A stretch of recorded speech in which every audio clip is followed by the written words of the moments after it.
1930 میں ہی ان کی فیملی لاہور منتقل ہو گئی اور ان کے والد نے سن لائٹ انشورنس کمپنی قائم کی۔ سماجی اور سیاسی طور پر ان کا رشتہ یونینسٹ سے پارٹی سے، پنجاب کی ایک پارٹی تھی، یہ پنجاب کے ہندو، سکھ اور مسلم زمینداروں کی پارٹی تھی۔ اس زمانے میں ان کے والد نے آریہ سماج کے ویکلی پروگراموں میں ان کی شرکت کو لازم کر دیا تھا۔ اس کے ساتھ D A V middle school میں ان کا داخلہ کرا دیا گیا۔ ڈی اے وی بھی آریہ سماجی ادارہ تھا اور آج بھی ہے۔ اسی اسکول سے انہوں نے میٹرک کیا۔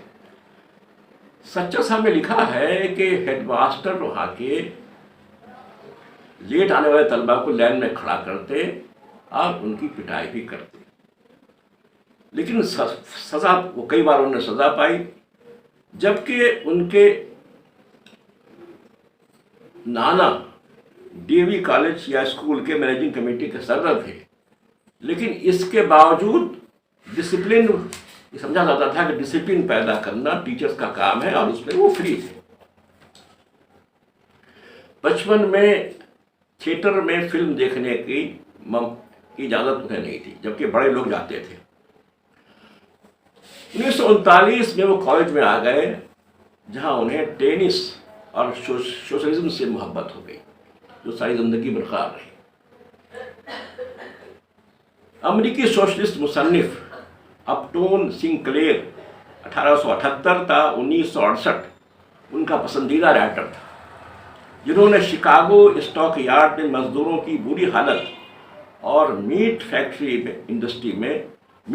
انڈسٹری میں امیگرنٹ ورکرز کی حالت زار کے بارے میں ناول لکھے۔ تقریباً 100 ناول انہوں نے لکھے، اور جنگل کے نام سے جو ناول لکھا وہ بہت مشہور ہوا، جس میں شکاگو کے اسٹاک یارڈ کے مزدوروں کا تذکرہ ہے، حالت بتائی گئی۔ ان تحریروں کا ان پر بہت اثر ہوا۔ 1943 تک وہ پکے سوشلسٹ ہو گئے، لیکن انہوں نے کانگریس سوشلسٹ پارٹی کو جوائن نہیں کیا۔ اس وقت وہ کانگریس میں سوشلسٹ لوگوں کا گروپ تھا، اور وہ اس وقت آریہ سماج کی میٹنگوں میں بھی جاتے رہے۔ ان کے والد بھی کانگریسی ہونے کے ساتھ اتوار کی آریہ سماج کی میٹنگ میں موجود رہتے۔ ان لوگوں نے 1942 میں بھارت چھوڑو تحریک میں میرٹھ بڑھ چڑھ کر حصہ لیا۔ سچر کی قانون کی تعلیم 1946 میں مکمل ہو گئی، اور انہوں نے دو ارادے کیا کہ ایک تو یہ ہے کہ وہ کبھی شادی نہیں کریں گے، دوسری یہ کہ اپنی پوری زندگی سوشلزم کی خدمت کے لیے لگا دیں گے۔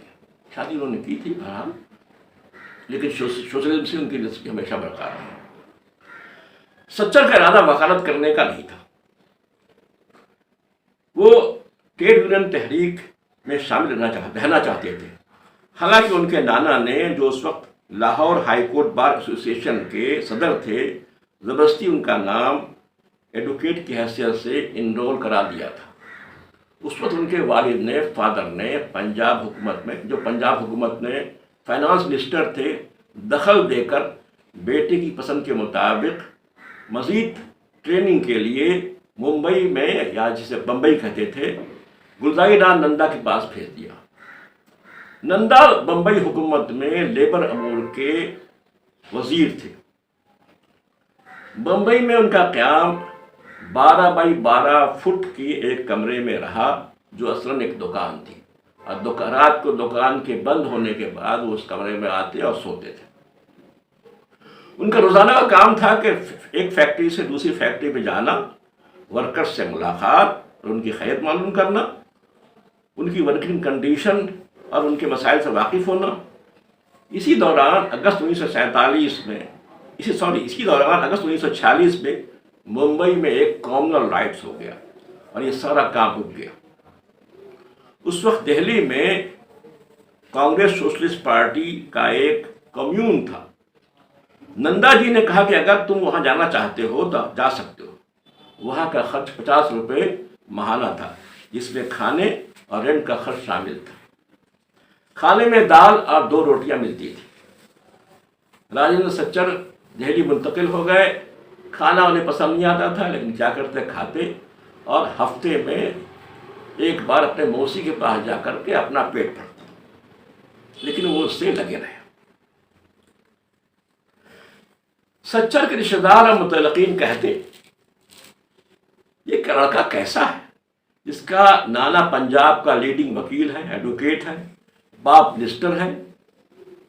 بہرحال راجندر سچر نے لکھا ہے کہ میں خوش قسمت تھا کہ میرے والدین نے مجھے سمجھا اور مجھے اپنے پسندیدہ راستے پر چلنے میں مدد کی۔ اس زمانے میں سچر نے لکھا ہے کہ سب کے دل میں ملک کی خدمت کا جذبہ عام تھا۔ ان کے والد خود ان کے لیے مثالی شخصیت تھی۔ سچر نے ایک واقعہ لکھا ہے کہ جس کا ساری زندگی ان پر اثر رہا۔ وہ دہلی میں باڑا ہندو راؤ میں واقع دہلی کلاتھ ملز میں مزدوروں کے پاس جاتے تھے۔ وہاں کے ورکرز کی کالونی ان کا پہلا اسائنمنٹ تھا۔ وہاں ورکرز کی حوصلہ افزائی کرتے، یہ ان کا کام تھا، ان کے مسائل معلوم کرتے۔ اس وقت وہاں لاک آؤٹ ہو گئی تھی اور ورکرز کافی پریشان تھے۔ ایک دن ایک ورکر نے کہا کہ یہ عجیب، یہ لڑکا کیا ہے، پتلون پہنتا ہے اور ہم سے کہتا فکر مت کرو۔ اس زمانے میں ورکرز جو ہے پتلون نہیں پہنتے تھے بلکہ دھوتی یا پاجامہ پہنتے تھے۔ یہ 1946 کی بات ہے۔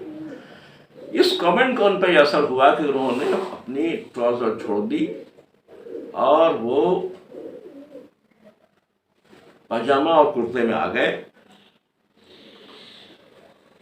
اور یہ سلسلہ ہمیشہ برقرار رہا۔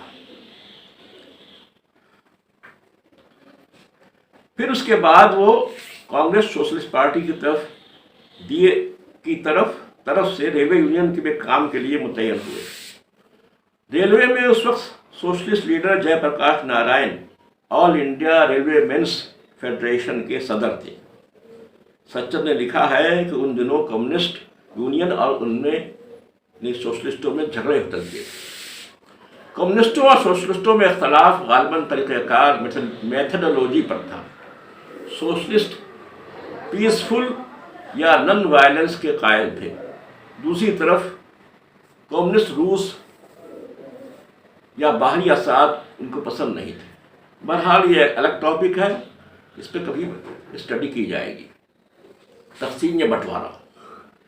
1946 کے اسمبلی الیکشن کے بعد پنجاب میں ایک مشترکہ یا اتحادی حکومت کانگریس اور یونینسٹ کی بنی۔ یونینسٹ کے سر خضر حیات دیوانہ ان ڈیوائیڈڈ پنجاب کے وزیر اعظم یا پرائم منسٹر بنے۔ اس وقت یہی حیدر کا نام تھا، اور سچر کے والد فائنانس منسٹر بنے، لیکن یہ وزارت صرف 1 سال چل سکی۔ خضر نے بغیر کسی وارننگ کے غالباً پبلک دباؤ میں مارچ 1947 میں استعفیٰ دے دیا۔ اس کے بعد پنجاب کے حالات بگڑتے چلے گئے، بٹوارے کا فیصلہ ہو گیا۔ سچر کے اندازے کے مطابق 10 سے 20 لاکھ افراد اس میں دونوں طرف سے ختم ہوئے۔ تقریباً 1.5 کروڑ افراد کا ڈسپلیسمنٹ ہوا اور وہ شرنارتھی یا مہاجر بن گئے۔ اس کے ساتھ دیگر تباہ کاریاں، ڈسٹرکشن ہوا۔ سوشلسٹ تقسیم ملک کے بعد مارچ 1948 میں سوشلسٹوں نے کانگریس سے الگ ہو کر سوشلسٹ پارٹی قائم کی، جس کے لیڈر رام منوہر لوہیا، جے پرکاش نارائن اور خود وہ تھے۔ بعد میں جارج فرنانڈس بھی مشہور لیڈر ہو کر ابھر کر سامنے آئے۔ سچر کے مطابق سوشلسٹ پارٹی کی فلسفی یہ تھی کہ اس کی طاقت کی بنیاد ٹریڈ یونین ہے۔ پارٹی کا مقصد مونیٹری بینیفٹ، ورکرز کے لیے مالی فوائد کے علاوہ سیاسی شعور یا پولیٹیکل کانشسنس پیدا کرنا تھا۔ سچر حزب سابق دہلی کلاتھ مل ٹریڈ یونین کے لیے کام کرتے رہے، جبکہ ان کے فادر پنجاب میں کانگریس کے لیڈر اور بالآخر اپریل 1949 میں پنجاب کے چیف منسٹر بن گئے۔ اس وقت پنجاب میں ہریانہ، ہماچل پردیش کا بڑا حصہ شامل تھا۔ اکتوبر 1949 میں سچر کے والد نے پنجاب کی وزارت سے استعفیٰ دے دیا۔